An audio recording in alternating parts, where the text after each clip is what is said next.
నన్ను కన్న తల్లిదండ్రులు కూడా ఏమైనా ఆలోచించాను నేనన్నా. నేను ప్రేమించిన అమ్మాయి చిన్న యాక్సిడెంట్ అయి తన కాలుకి దెబ్బ తగిలితే తట్టుకోలేక దేవుడి దగ్గరికి వెళ్ళి తనకు తొందరగా నయమైపోవాలని దేవుడిని కోరుకున్నాను. అలాంటిది సూపర్.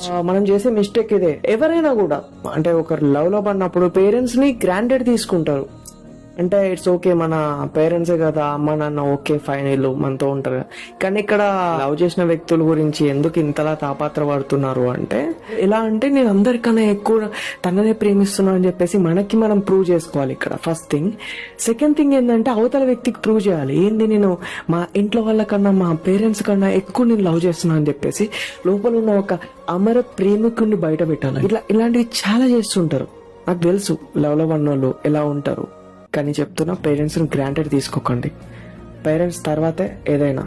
పేరెంట్స్ అలా ఊపిరి ఉన్నంత వరకు నీతో ఉంటారు. కానీ నువ్వు లవ్ చేసే పర్సన్, అది అమ్మాయి అయినా అబ్బాయి అయినా, ఒక బెటర్ పర్సన్, ఒక బెటర్ ఆప్షన్ దొరకగానే నిన్ను వదిలేసి వెళ్ళిపోతారు. రాసి పెట్టుకో, this is the fact. So అట్లాంటి వాళ్ళ కోసం నీ పేరెంట్స్ ని నెగ్లెక్ట్ చేయకు.